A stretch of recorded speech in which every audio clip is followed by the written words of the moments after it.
سڵاوتان لێبێ بەڕێزان چەند ڕۆژێکە کۆمەڵێک خۆپیشاندان و ناڕزایەتی لە هەرێمی کوردستانە دروست بوو و بەداخەوە کۆمەڵێک گەنج شەهید کران کۆمەڵێکی بریندار بووە زۆر گەنجیش دەبینین ئێستا گیراوە. لە دوای ئەم ناڕزایەتیانە حکوومەتی هەرێم وەفدەکانی هێنێرێتەوە بۆ بەغدا بۆ داواکردنی بەشەبوجەی هەرێمی کوردستان و موچەی خەڵکی هەرێمی کوردستان. من دەمەوێت بەنامەیەم جارە لە هاوڵاتیان بپرسم لە کاسبکاران بپرسم تا چەند ئومێدیان بەم وەفدانە هەیە بتوانن لە بەغدا موچەی هەرێمی کوردستان مسۆکەر بکەن و خەڵک لە دوای 6 ساڵ قەیران ڕزگار بکەن. ئایا وەکو هەندێک لە چاودێرانی سیاسی دەڵێن حکوومەتی هەرێم دەیەوێت کات بەڕێ بکات تا چەند ئومێدیان بەوە هەیە حکوومەت بتوانێت ئەو بەشەبوجەیە کە مستحقی خەڵکی هەرێمی کوردستانە لە بەغدا بەدەستی بێنێ و ئیتر واز لەم کات بەڕێکرد نەبێنێت. ئەمانە و چەند پرسیارێکتر لە هاوڵاتیانەکەم ئێوەش گوێبیستی وەڵامی هاوڵاتیان.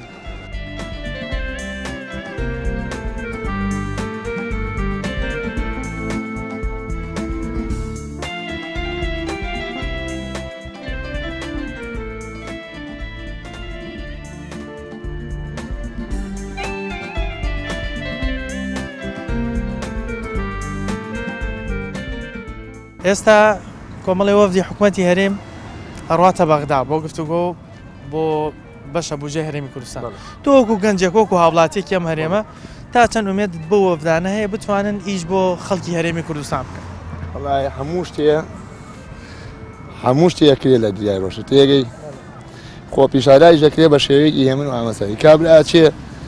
داون دەستگای حکوومەتە سووتێرە هەزەرە لە خۆم خۆتەیە. باشە ئێستا تۆ ئومێدت هەیە وەکو هاوڵاتیەک ئەم وەفدانی کە لەلایەن هەرێمی کوردستانەوەچن بۆ بەغدا بتوانن بەشەبوجەی هەرێمی کوردستان بێنەوە و بیدەن بە خەڵکی هەرێمی کوردستان؟ وەڵایەتەوە خۆیان خۆی خۆیان وەکو هاوڵاتیەک ڕێی تۆچی ئەتوانن توانیان هەیە ئەگەر بتوارە بۆ ناتوارێت کاگەر خۆیان لەگە خۆی خۆیان ڕاستکەرەکە میلەتەکە ڕاستکە بۆ ناتوانێت. بەڵام ئێستا بەشێک لە هاوڵاتیان پیان وایە تەنها کاتە گوشن چونکە چەندین جاری تر چوون بۆ دانوستان و نەیانتوانیوە ئەو ئامانجێک کە هیان بۆ کە بەشەبوجەی هەرێمی کوردستان و خەڵکی کوردستانە جاریا بتوارێت خوابی کە ئەم جارە بتوارێت حەقی کورد بێرێت. ئەرەوە نیە بۆچی تا ئێستا نەیانتوانیەوە بیکەن؟ هۆکارەکە چی بۆ؟ ئایا خەتاکە لای هەرێمی کوردستانە لە بەغدایە خەڵک خۆی خەتایەتی؟ وەڵای برا گەورەکانتر سەبەبیش بۆی هەیە لەوارێ دەستێکی دەرەکی تیاابێ بۆی وای دێت ئەیچ خواما ماڵ بێمەوە بێ مویەکی تیاابێ و ماسە ناخورەوە گەنجێک وەکو کاسبێک چ داواکارێک هەیە کە پامیتی وەکو هاوڵاتێک پامێ بگەینی بەو کەسانی کە وەفدن کە بۆ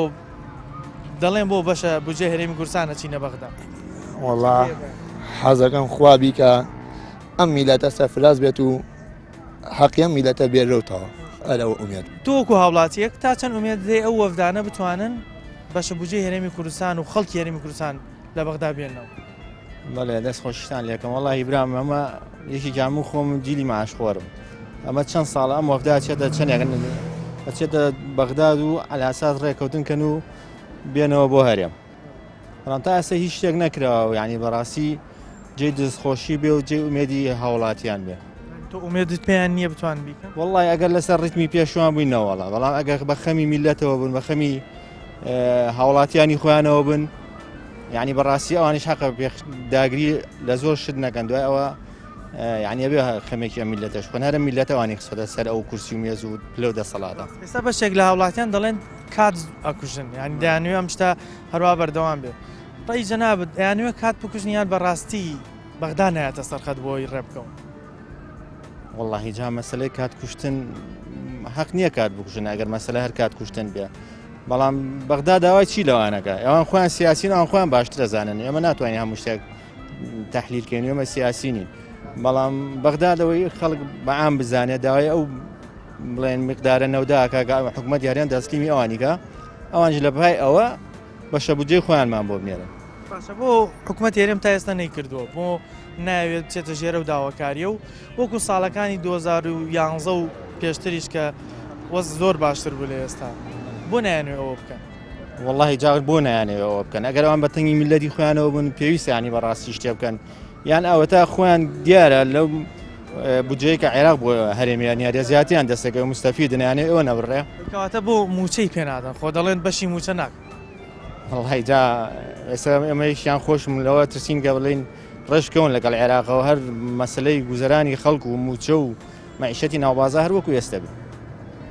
ترست هەیە لەوەی کە وەزەکەیش باش نەبێت لە 2020 ئەوەتە یەکیان بۆ خۆم موچە خۆرم ساڵێکە 4 موچەم وەرگرتەوە 4 موچەکەش بە لە 120 و لە 180 بڕاوە یعنی ئەمە نانێ 4 موچەی تەواوەتی ئەگەر تەوزیعیکەی بەسەر ساڵەکانایەکی لاچە معاشێکە و ڕبع معاشێکیش وەرنەگرتووە.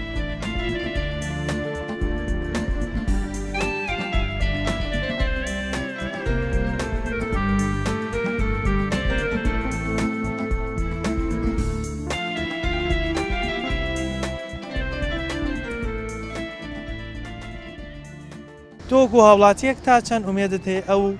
وەفدانەی حکوومەتی هەرێم بتوانن بەشە بودجێ هەرێمی کوردستان لە بەغدا بهێننەوە یان لە یاسا جێگیری بکەن؟ وڵا ئەگەر بتوانن جێگیری کەن و موچەی هەرێمی کوردستانش بێ لە بەخاوە ئەو وەرسی هەرێمی کوردستان باشترە بێ. بەڵام ئەگە هەروەکو جارەکانی پێش و بەس دانیشتن و قسەکردن و کۆبنەوەی بەلاش بێ بەخوا نەکرێ باشترە. پێت وایە بتوان بیکەن ینی بە قەنەعاتی خۆت بە پێشبینی تۆ؟ وڵی یانی نازانی بڵێ چی جارانی پێشتری چی وایان نەکەوت تا ئێستاشتی شیوا بکەن ینی ئومێدێکی پێیان هەبێ لە ئێستا باوەڕ ناکەم ئومێدێکی وا هەبێ. بەشێک لە هاوڵاتیان ئەڵێن حکوومەت دەیەوێت کات بکوژێ لە پای چی ینی بۆ ئەوە نزیک لە 2014ەوە ئەم وەزاوە بەردەوامە ئەوە 2020ەوە 6 ساڵمان بەڕێکرد. بۆچی حکوومەتی هەرێم کە بە نەوتەکەی خۆی ناتوانێت موچە بۆ ڕێکوپێکی بدا بۆ ناوە ڕێژ بکەوێ ینی ئەم حاڵەتە بۆ تا ئێستا بەردەوام؟ ئەخ ڕەنگە لەبەر داهاتی کوردستان ناتوانێت چون کوردستان هەنێ داهاتی تری هەیە ناتوانێت ئەوە پێشکەش بە حکوومەتی عراقی بکات تاوەکو ئەوان بتوانن موچەی هەرێمی کوردستان دابینکەن. ئەگەر ئەمانەوە بکەن لەوانەیە وەزە زۆر باشتر بێ موچەی هەرێمی کوردستان بێ ئەو کاتە وەزی خەڵکیش باشترە بێ وەزی کاسبەکانیش باشە نەک بەتەنە موچە خۆرەکە سەگ موچە خۆرەکان ئەگەر مەعاشیان هەبێ تەمەن کاسبەکانیش کاسپیان باشترە بێ وەزیان باشترە بێ ئیش باشترەکرێتەوە. زۆربەی بە موچەوە بەستراوە بەتاکید کابرا ئەگەر ئێستا لە ساڵ لەوانەیە هەشتا هەفتای خەڵکی کوردستان موچە خۆر بێ کابراکە موچە خۆر بێ ئەمڕۆ هێشتا کڕێ بەیانی هێشتا کڕێ بە بەردەوامی خەریشت کڕینە بێکە موچەی هەبوو بەڵام ئەگەر نەیبوو ئەو کاتە هیچیان ناکرێت کە هیچی نەکرێ منیش بێ ئیشە بم. کەواتە تۆک و هاوڵاتی چیت هەیە بۆ ئەو وەفدەی هەرێم کە دەچنە بەغدا چ داوایەکت لیان هەیە کە بتوانن شتێکی باش بۆ هەرێمی کوردستان بکەن؟ ڕاجا ئەگەر ئەوان بتوان ئیشێکی باش بکەن لەگەڵ حکوومەتی عراقیان ڕێکەون و ئەو داهاتی کە ئەو داوایەکە لە هەرێمی کوردستان ئەو نۆتیکە ئەو داوایەکە کە ئەمان بۆی بنێڕ و ئەش بتوانێت موچە بنێرێ وڵایەوە زۆ باشترێ. پێت باشە ڕێک بکەون و نەوتەکە ڕادستی بەغدا بکەن یاخود نەخێر حکوومەتی هەرێم خۆی نەوت دەفرۆش؟ وڵا ڕێکەوت باشترە ئەینا تا خۆی نەوتفرۆشێ وەزع لەمە خراپتری باشتر نابێت بەس ئەگەر بینێرێ بۆ ئەوان و ئەوان موچەی هەرێمی کوردستان بنێرن لە بەغاوە بەخوا باشترە بێت. وڵی بەشە بودجەیەکی ئێستا ئێمە وەکو گەنجێ من کاسبکارم لێرە ئەگەر مەعاش نەبێت ئەگەر حکوومەت مەعاش نەیە هیچ کەس شت ناکڕێ ئێمە کەسابەتمان نابێت ئێستا واز دەوەش بێنە سێمە لیا کەسابەت دەکەین ماسی فرۆشم کارە شارەوانی 4 مانگە مەعاشی وەرنەگرتوێتە لای من شتەکانی منە باوەڕوە ئەیبا بۆ دایرە ئەی تۆ کە مەعاش نییە بۆ دەوامی بۆکەی کە دەوامیشی بۆکەی پیاوانە بیکە ئێستاەوەدا کاکەسی ئێمەکە سوێن بەخوای گەورە ڕێگریتان لێ ئارەوەڵا ئێمە پێ دەڵێم چی کابرا 4 مانگە مەعاشی وەرنەگە وڵای دینارێکی بێن یەک دەستە باتە قەپان و چەترەکە هەمەوەی بە هێتە حکوومەتی چی کەواتە ئەو وەزەی ئێستا لە بازارە دروست بوو وەکو خۆش دەڵێ تاسیری کردەوە سەر ئیشەکەی ئێوەش هەموو ئیشێک بڵێ ئەم وەفدەی کە دەچێت هەرێمی کوردستان بۆ داواکردنی موچە دەڕوە ئەگەر موچە باش بێ وەزەکە باش دەبێت ئومێدت هەیە بتوانن موچەی هەرێمی کوردستان لە بەغدا بێن؟ ئەگەر لەگەڵ حکوومەتی عێراقی ڕێکەوێ بەڵێ ئەینا حکوومەتی خۆوانیشی پێ ناگرێت حکوومەتی هەرێمی چی پێ ناکرێت؟ ناوە ئەی چی ئەوڵای حکوومەتی عێراقی وەدارەسیکە ئێستا عەرەبێک لە دانیشتووی ئێرە بێ لێرەشە موچەکەی بۆ نێرێ بۆ ئێرە بەڵامی خۆمان لێرەش ناتوانێت بۆمان دابینکە بەتەماش بەشێک لە هاوڵاتیان ئەڵێن حکوومەتی هەرێم دەیەوێت کات بکوژێ لە پای چی بۆ ئەوێم کاتە بکوژێ چ قازانجێکی هەرێمی کوردستان لەوەیە کە کات بکوژێ ئەم بەزمی کەرەنتینەی بۆیە ناپێشەوە معاشی پێ نادرا خەڵکی بۆ مەشغوڵە کردوتەوە معاشی پێ نادرێ معاشەکە چی خواستی 4 بنە ماڵی خۆن وتەوە باشە بۆ ئەیانوێ وا لە خەڵکن لە کاتێکە ئەم خەڵکە دەنگدەری ئەوانە ئەوانی خستۆتەوە شوێنە ئەوانی کردەوە بە برا گەورەی خۆی وڵای وەکەوت دۆز لایانی یعنی لای خۆیان ئێستا معاشی پێ نادرێت کە معاشی پێ نادرێت کە سەرۆکاتی هەرێمە پێ ناکرێت وازە ئیشەکەم هێنم وازە کارەکەی خۆمێنم دەستە کێشمەوتەوە. ئێستا کۆتا پرسیارم پێت باشە حکوومەتی هەرێم نەوتەکەی ڕادستی حکوومەتی بەغدا بکە یاخود خۆی بیفرۆشێ بۆم شێوازەی بەردەوام بەم شێوازە بەردەوامێک کەس ڕازی نییە بیا دەست حکوومەت عێراقی زۆر باشترە حکوومەت عێراقی موچە بۆم خەڵکە دابین گەوتەوە باشە بەڵام ئەوان دەڵێن حکوومەتی عێراقی عەرەبە و ڕەگەزپەرستن و نانێ و پارێنی ڕەگەزپەرستی چین ئەگەر ئەو حکوومەت سێم خەڵکە چیەوێ مەعاشێکی باشی باتێ و ئەگەر ڕێگەوبانە بێت چایکە بۆمان و تاڵی ناخۆ خەڵک چیەوێ خەڵک بۆ هەر بۆ بۆچێ سەرجادە پارەی پێ نییە کابرای جیفانی بەتاڵە لە دوای ساڵی 2014ەوە کە حکوومەتی هەرێمی کوردستان ویستویەتی خۆی بەسەر بەخۆنەوە بفرۆشێ لەو کاتەوە هەتاوەکو ئێستا قەیرانی موچە لە هەرێمی کوردستانە هەیە ناو بە ناو هەندێکی چاک دەبێت بەڵام زۆر بە زۆیی دیسان جارێکتر قەیران دروست دەبێتەوە بۆیە لە ئێستا هاوڵاتیان بەگشتی پێیان وایە ئەگەر بێت و حکوومەتی هەرێم بتوانێت لەگەڵ بەغدا ڕێک بکەوێ بۆی نەوتەکەی ڕادست بکات و لە بەرامبەر حکوومەتی بەغدا موچە بنێرێت ژیانی خەڵک تا ڕادێک ئاسایە بێتەوە و بازاڕیش بۆ کاسبکارەکان کە لە ئێستاە زۆر بەستراوەتەوە بە موچەوە باشترە بێت کەسابەتیان باشترە بێت ئێمە بەردەوامە بین زیاتر هاوڵاتیانە دوێنی بەڵامەچێن لای ناوبڕێک کۆگەڕێنەوە وڵاتە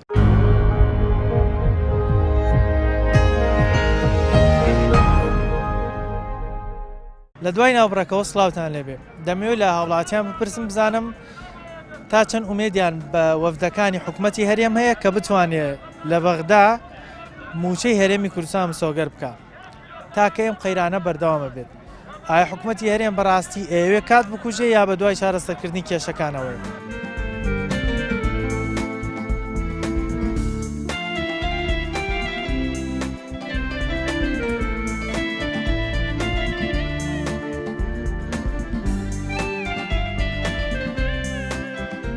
جەنابە دۆکو هاوڵاتیەک بزانم ئومێدت هەیە بۆ مۆڤدانە بتوانن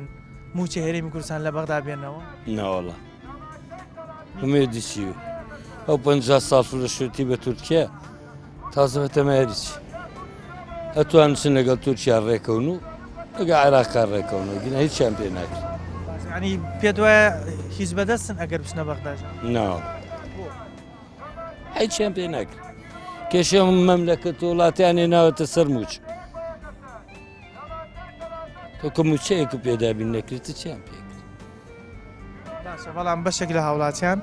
ئەڵێن حکوومەتی هەرێم دەیەوێت کات بکوژێ قازانجی حکوومەتی هەرێم لە چیایە کە کات بکوژێ ئەم قەیران هەر ئاوە درێژ بێتەوە چاخۆ هەمومانی کشتۆ کاتی چی ئەو ئیشیەوەی حکوومەتی هەرێم ئیشیەوەی قازیانەوە بە حکوومەتەوە هەر ئیشیەوە میلەتەوە لێکە ئیشیەوە میلەتەوە لێکە گینا بۆ یانێ خەڵگوا لێ بکەن ئەم خەڵکە ئەوانی نەکردەوە بە برا گەورە ئەوانی نەکردەوە بە سەر کردە و پێشڕەوی خۆی ئەمە کردومان بەرسپی خۆمانەوە بوون بە پیای داگیر کرد برا یەکی تورکیە یەکی ئێرانی یەکی نازانم سعودی هاواتە بە خۆی نینۆکیان کردی ناتوان سەری خۆ بەڵام ئەوان کاتێککە خۆپشاندانەکانیش دروست بوو هەمیشە و تۆمەتیانە قسە پاڵە و خۆپشاندەرانیان و دەستیان لە پشتە یان و دەستی دەرەکی لە پشتە باشە تورکیا ئێران چی ئیشێکیان بە ئەو کۆمەڵە خۆپشاندەرە هەیە تا دەست بخەنە پشتیەوان ئەوان دەستی دەرەکی لە قورگیانە ئادەی کامیان خۆیان دەستی دەرەکی لەگەر خەڵکێدا حەقی خۆی کا پێڵێن دەستی دەرەکی بەرژەوەندی ئێران و تورکیا لێرە هەرێمی کوردستان ئارام نەکرد بۆی کوردی هێشداوای حەقی خۆی نەکرد چارەسەری مەزە بە چیە کرێ بەرەو کوێ هەرێمی کوردستان هەنگاوەنی هەڵا هەر بەرەو خراپ بوو لەیشە وایان لێ کردوین بڵێن سەڵ شکر بە داگیر کرد خۆمەش زۆر جار هاوڵاتیانە وەرگرتەوە بەشێکیان توانە خۆزگەمان بە سەردەمی حکوومەتی بەعس ینی ئەوەندە بێزار بوون ینی هیچ چارەیەکرد نییە ئادەی ساچین ڕاپەڕین کێکش ئامەزاکەی تو ئاسایی شۆ پورزاکەی کامێرەمانەکەمان دارەکانی شار کەس و کاری خۆمان دەبێ بشیوە تەعزیەکەی ئاماڵە مەسئولێکم پێ بڵێ لەم شارە تا هەڵکوتینە سەری بیکوژی کێ تێ لە هیچ گونێکەوە دیارن هەر کۆڕی فەقیر و هەژارە کوژێ لە بەرەوەش دەستمان کە لە بچێ هیچمان پێ ناکرد هیچیان بەدەست نییە لە دەستکیایە لە دەست تورکیایە عقدی 50 ساڵی لەگەڵ تورکیا هەیە بێ ئەو چارەسەریکە ئەم کێشانە بەمان چارەسەر نابێت ینی پێ دوایە ئەو نەوتوشتە ئێستا لە دەست حکوومەتی هەرێمانەماوە هیچی لە دەست ئەوان نەماوە باشە بەڵام خۆ لە ناو نەوتی خاکی هەرێمی کوردستان هیچ نەوت بوو بۆ 20 دلار تا 50 دلار هەر معاشی بۆ نارێ بخۆ موشە خۆرم تا ئێستا هیچ معاشی بۆ نارێ ئە دوومان کەرەتێک هەفتار ڕۆژ کەرەتێ ئەو موشێ شتیوان نیە بەدە زەمان نییە هیچی بەدە زەمان نییە بەڵام خۆ نەوتەکە نەوتی هەرێمی کوردستانە ئی خاکەکە یۆم خەڵکێ ئی خۆمان نیە خۆشمان فرۆشراوین خۆشمان فرۆشراوین ناوەڵە خۆشمان بەشێک لە هاوڵاتیان ئەڵێن حکوومەت دەیەوێت کات بکوژێ قازانجی حکوومەتی هەرێم چێ لەوەی کات بکوژێ ئەم قەیرانە ئەوە 6 ساڵە درێژێ هەیە هەر ئاوا درێژ بێتەوە والله تم مصلحتي حكومتي لم دواء عشان كسر بخوان يخون طالعان كانوا يبنوا يرون كاس نبل بواكي هذا والله بەڵام خۆ ئەم خەڵکە ئەمانەی کرد بە براگەوری خۆیان و ئەوانی کرد بە سەر کردە و بە پێشڕەوی خۆیان بۆ دژایەتی ئەم خەڵکی خۆیانەکەن ئێستا طبعا اما خوان وعند اخوان كدوا خوان وعند اخوان بون من قران يقول شاك سازيك امريكان اويكن اي فرمكو ابو ونوكد وزير داراي اواد شغلنا بتود هنا ابو وزير داراي شان صاحب الرقم زياكد بو قلتو شاك دكد وا شاك دي يكيتيو بارتي زوزور باشتر بون قران شو ده صلاه دوا مجموعه كان قراق بس خلقه ئەی چارەسەری ئەم قەیرانەوە 6 ساڵە درێژەی هەیە خەڵکێکی زۆر بێزارە لە مازە خەڵکێکی زۆر فەقیرە چارەسەرەکە بەچی ئەکرێ والله چی مەلایکە لەو ئاسمانێ دا بەزێتە خۆر چاکی ناکە وان شێوان و لە زەمانە نیە هیچی لە زەمان نییە هیچی لەژێر کۆنتڕۆڵیەمانە نەما هیچی ژێ کۆنتڕۆڵێمانە نەماوە ناوەڵە هیچ ومێدێکم پێی نییە من خۆمە چەخۆری هیچ ومێدێکم پێی نییە هەفتار ڕۆژ ئەم ڕۆڵم گوتووە 2 مانگ و 10 ڕۆژە بە لێبڕینی سەتا بستویەکی 16,000 16,000 بڕێ بۆ دوای 2 مانگ و 10 ڕۆژ دوای 2 مانگ 10 ڕۆژ 300,000 لە هیچ قانونێکا بۆ ببڕێ وەکو گەنجێک ومێدت هەیە مۆڤدانە بتوان موچە بێنەوە وەرە نەبەخوا برا سەوکەرە ڕۆژتن هەر چاکیان نەکرد بەخوا چاکیش نابێ من دانیە خۆم گەنجێکم 10 ساڵ لە کرێچیام خوا ئاگای لێ ئیسیفتاحی ڕۆبعێکم لەم حکوومەتە نەکردووە بە حیاتیش نایکەم چوام ناڵم هەیە مانگی 150,000 خوا ئێزار ئەوەی خۆم پەیینەکەم یە کەس ناماتێ مەگەر خێرخوازێ بڵە کاکەوە بۆم ناڵانە ئەگەنا بەخوا برا هەتا ئەمانە مابن خوا ئەیزانە بە حالی چاک نابێ یعنی ومێدت پێیان نییە والله یەک بست ئێ براوەت یە هەموو ساڵ ئەخراپترە بێ ئەوە تا بەغا کاکە بەو هەموو کێشەوینە معاشی خۆیە سە من باوکم معاشەی ئایدی بەغایە یە هەموو مانگێ معاشەکەی بۆ ئەیەن بۆ ئەیرە بەڵام سەرکردەکانی خۆمان دەڵێن بەغدا موفلیس وەرە وەڵا خۆمان مفلیسن خۆیان بەرا بەقات ئەو هەموو شەڕشتێکە معاش نابڕێ بەرا لێرە لەم 2 هەفتەیەکە دەنگەن شەهید بوو یە کەس لێی نەپرسی وایە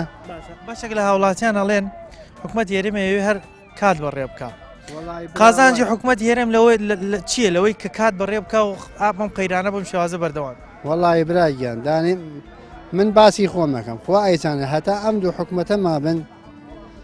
خوا ئەیزانە چارەسەر ناب من یەک شتیشم وتووە هەموو جاو وتومە ئەگەر یەک گورتو کۆمەڵ نەبن نیوەی خەڵک ئەمرێ لە برسا وەڵی شتیان بۆ ئەبن خێرخواز و شت یارمەتیان خێرخوازیان بەڵێ یا هەموو جاروان بتووە یا هاتوونەتە ماڵ یەمێش خوا هەڵ ناگرێ پیا بۆ خوا قسەکە هاتوون یارمەتیان یاوین هەم یەکگرتو هەم کۆمە شەمیلا گۆڕان و یەکێتی پارتی یە هیچیان نەکردووە بەڵام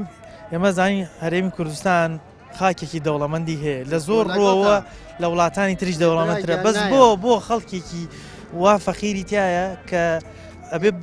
ڕێکخراوە خێرخوازیەکان هاوکار وەڵا کاکە وایە کاکە فەقیر لەم وڵاتە مەگەر خوای گەورە فریایکەوە ئەگەنا خوا ئەیزانێک ئەم حیزبانە هەنیان بێنە بەس بۆ خۆیان چوادەورقی خۆیان ئەگینا خوا ئەیزانە فەقیر تیا چوو لەم وڵاتە من باسی خۆمەکەم 8 ساڵە لە کرێچیام 10 ساڵە لە کرێچیام هەر چوومەتە هەر شوێت بەخوا تاعینە وت بگاکە هەر بۆ فەڕاشی ئەوە نامانەوێت ژیانت ناڕەحەتە ئای چی کاک چوار زەعیفەم هەیە مانگی 150,000 سپاس بخوات کە ساق و سەلامەتن جاوەرە کە مندام و ناخوا ئەیزان هەر ئەمردی دەخەوەتە منداڵی کەمەدان من ئەیبینم لەم کەناڵەیەوە خوا ئەیزان حەز داگەم سەیری کەم یعنی ئەونەم بەزەی پێهاتوو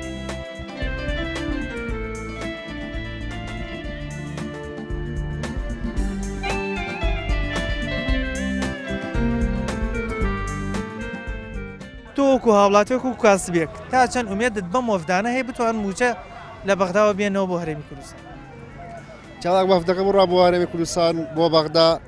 ئیشەکانمان بووکەن ئەوە ئەیبینیە موچەمان بۆ بێتمان ئەگەر نەیە ئەمان 3 ساڵە 4 ساڵە موچەیەت و موچێت حیشان ناتوە هەمووی هاوڵاتی داماوە و قوڕ بەسەرە و تەنها لێرەش ئیشی خۆمانەکەین ناڵین بۆ شارەوانی هەڵە جارێتان گرتووە چیتان گرتووە یعنی هاوڵاتی بە شان ڕەنجەشانی خۆی پارە پەیە ئەکا هێشتا هەر دەرمانە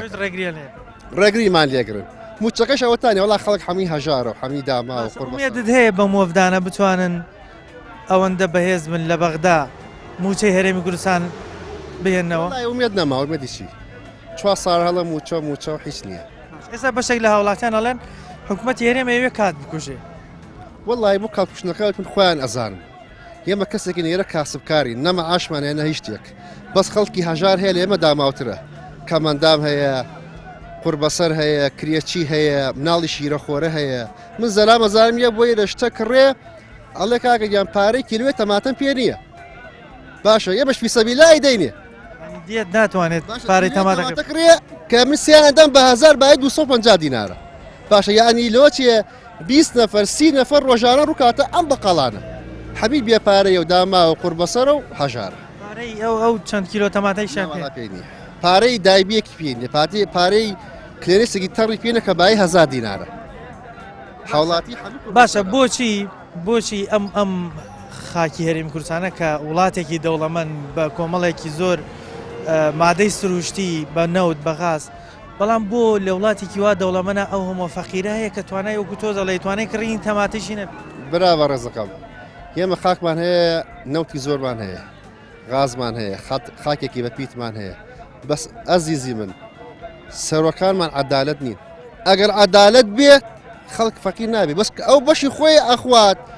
چەندها کۆمپانیا و دنیای سەروەتە بن خەڵکەش هەمی هەژارە لەژێر هەژاری وایە یعنی ئاوا بڕوە باوەڕەکەی خەڵک هەمووی لە برسامرێ پێت باشە حکوومەتی هەرێم ئەماکەمە کۆتا پرسیار حکوومەت هەرێم لەگەڵ بەغدا ڕێ بکەوێت و نەوت تەسلیمی بەغدا بکە یاخود بەسەر بەخۆ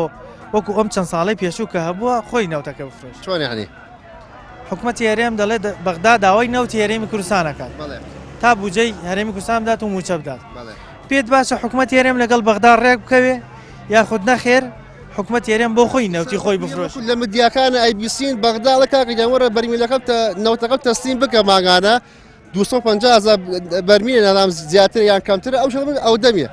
ئەمەڵە تۆ پارەکەم بۆ نییە میشی چوو نادەمەشتی وا بووە ئیسا کارەوەکو وایە بێ لا من کیلۆ تەماتە با و پارەم نەداتی جارێ دوو جاری دەم سێم جار نایدەبێ حتا حەقی خۆم نەداتی وەڵایەتر ئومێدەکە بەشی خوای گەورەی شەڵا مۆزەکەوە بارێکە و گوزەران باش بێت و خەڵک لەم مەینەتی و هەژاریەت نەجاتی بێت وەڵاهی مەجبورن چکەمەوەش گەلیان هەڵساوێت مەجبورن ئەگەر ڕێک نەکەون ئەبێ لێرە واز بێنن بەڵام ئەوان ئەڵێن ئەمانە گێرە شێوێنن ئەمانە خۆپشاندنی نەمانە گەلنی وەڵایی من لەگەڵ ئەوانی بەس لەگەڵ بەغابی باشترین شتە تا لەگەڵ وڵاتانی دەرەوە هەر لەگەڵ بەغا ڕێکەوە زۆر باشترە باشە ڕێکەوتن لەگەڵ بەغا لەوە باشە لەگەڵ تورکیا و ئێرانان ڕێکەوە بەڵام حکوومەتی هەرێم هەتای ساڵێ من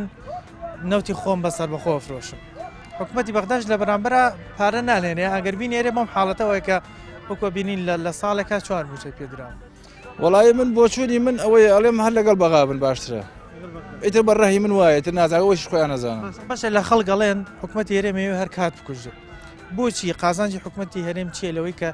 کات بکوژێ ئەو 6 ساڵە لە 2014 هەتا 2020 ئەم قەیرانە ئاوا درێژێ وەڵای ئەم قەیرانە من پێم وایە هەتا لەگەڵ بەغا من قەیران نەبوو لە بەغا جیابوونەوە قەیرانەکان زیاتر دەستی پێ کرد هەرە بێ بگەڕێنەوە بۆ بەغا بۆ قەیرانانە نەمێنێت نەوتی سەر بەخۆ فرۆشتن وای کرد ئەمان ناتوانن سەر بەخۆ بن ئەمان ئەبێ تورکیا شەریکۆکەن تورکیاش بەشی خۆی زیابە بە هەر پێم وایە لەوەدی لە بەغا جیابینەوە کوردستان نەهامەدیەتی ئومێدت هەیە بۆی حکوومەتی هەرێم بتوانێت جارێکی تر بگەڕێتەوە بۆ ڕێکەوتن و حکوومەتی بەغدا بتوانێت موشێ بوو شڵا پشت بەخوا ئیشەڵا شاڵات چاوەکەم سلامت سلام علیک باشی برا حاڵە بۆ نایتەم ڕووناکێ کاسبی جەنابە باشی باشی بە قوربان حکوومەت هێرم وەفدەکان هێنێنێتەوە بۆ بەغدا بۆ ڕێکەوتن لەسەر موچە هێرێمی کوردستان وەکو هاوڵاتیەک وەکو کاسبێک ئومێدت پێیان هەیە بتوانن ڕێ بکەون و جارێکتر موچە بۆ هەرێمی کوردستان بنێت واللهی براکەم باشتر وایە ڕێ بکەون لەگەڵ دەغا ڕێکەونەوە و معاش بنە بەم خەڵکەوەم خەڵکەش پاری پێ نیە و خۆ پیشاندانە و گەلیان هەسا و خەڵک پارەی پێ نیە و بەڕاستی کەسابەتیش نەماوە لەم ڕۆژگارە کەسابەتیش قورس بووە بڕواکەی کەسابەت لەم ڕۆژگارە نییە ینی زۆر بە ئەسەم کەسابەت هەیە لەم ڕۆژگارەیە کە تێبیتە دەرەوە پارێکی حەڵال پیاکە بۆ ماڵ مناڵەکەت بەشێک لە هاوڵاتیان ئەڵێن حکوومەتی هەرێم ئەوێ هەر کات بکوژێ هەر کات بەڕێ بکە جناب وڵت چێڵێ لەسەرەمە ئایا حکوومەتی هەرێم بەڕاستی ئێوێ کات بکوژێ یاخود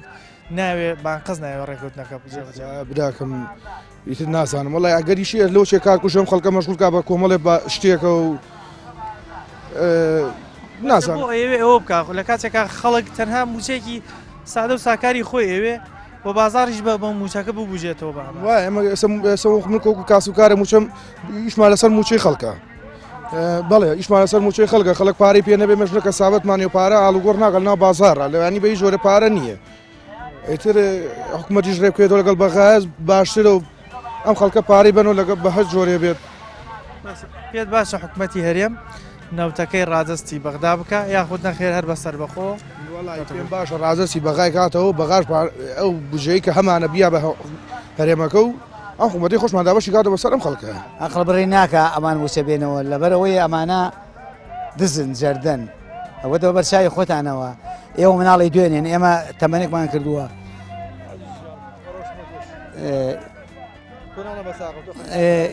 ئێمە تەمەنێکمان کردووە ئێوە ئاگاتان لە هیچ نییە ئەمانە بەدانە ڕەقی لادێ و بە دۆترشەی لادێ و بە ساوەری لادێ بوون بۆ پیاوەچوونەتە ئەو شوێنە تێگەشی کاکە ئێوە مناڵ ناگاتان لێ نییە بەخوا هەمووی بە ساوەری ئەو لادەیە بەنانە ڕق و دۆشکەی ئەو لادەیە بوون بۆ پیاوە ئێستا سوونەتە ئەو شوێنە خۆش ناناسن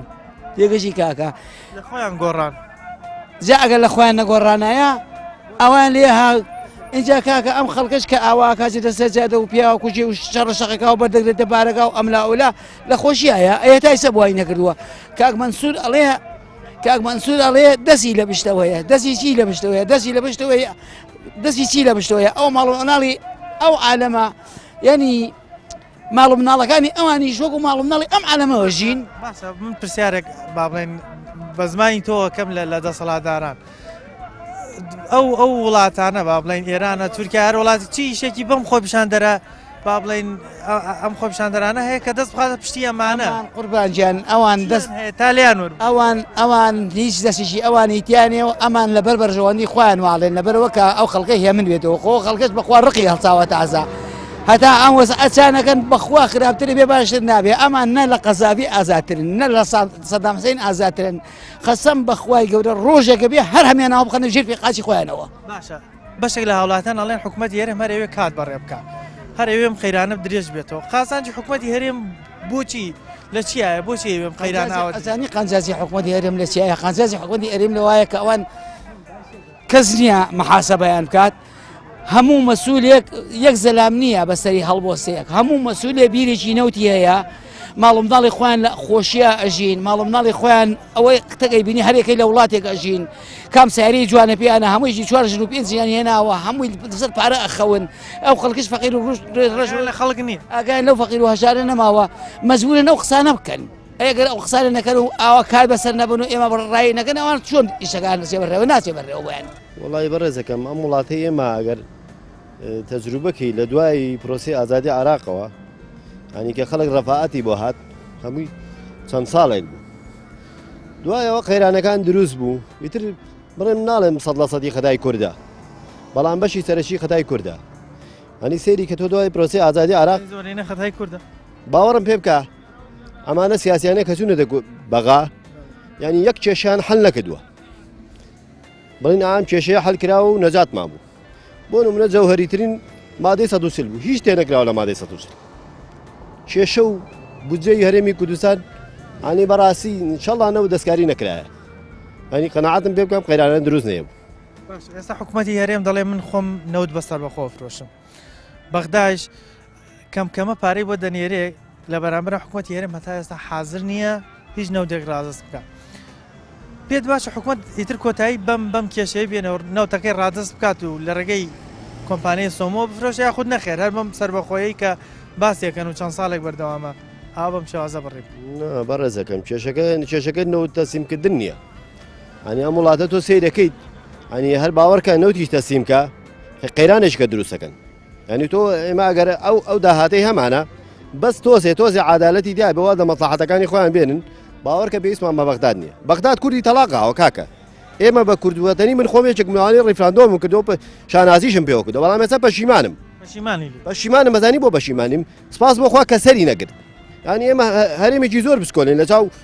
بەعزێ وڵاتی وەکو ئێرانە وەکو تورکیایە سیرەکەی ئێمە بە دیارساویەکردن خەدر لە یەکتر یەکەین ئەنی کۆمەڵی سیاسیمان هەیە بازرگانن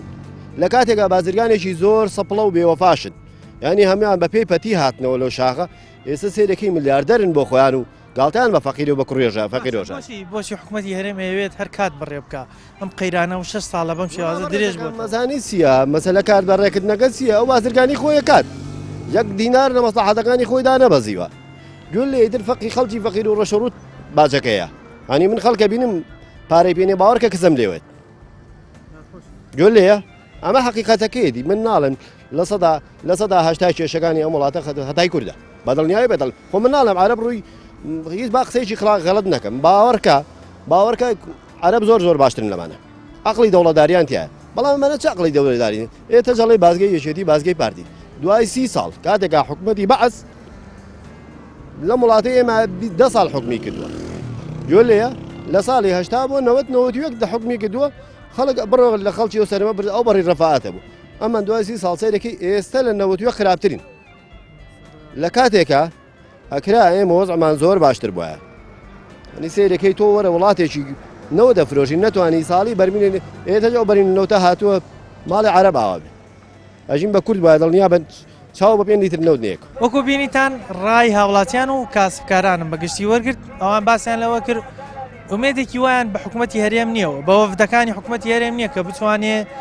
ڕێکەوتن بکە لەبەرەوەی چەندین جاری تر لە ساڵانی پێشووترا بینی ومانن کە نەیانتوانیەوە ڕێکەوتن بکەن چونکە ئەو وەفدانەی دەچنە بەغدا دەسەڵاتی تەواوەتی ڕێکەوتنیان نییە بۆیە داواکاری ئەوەیان بوو کە بە زووترین کات خەڵک لەم قەیرانە ڕزگار بکەن بتوان ڕێکەوتن بکەن لە ینی کەم خەڵک چەند ساڵێک ببوژێتەوە بتوانێت موچەی خۆی وەربگرێت و کار و کەسابەتیش بۆ کاسبکارەکانی ناوبازار بگەڕێتەوە چونکە باسییان لەوە کرد هەتا موچە نەبێت کاسبی ناوبازاری زۆر کەمە بێتەوە بۆیە داواکار بوون هەرچی زووە ڕێکەوتن بکرێت و ژیانی خەڵک ئاسایی بکرێتەوە پامی ئەم جارەمان پێشکەشکردن تا بەرنامەیەکی تر و تەوەرێکی تر بەخوای گەورتان سپێرم خواتان لەگەڵ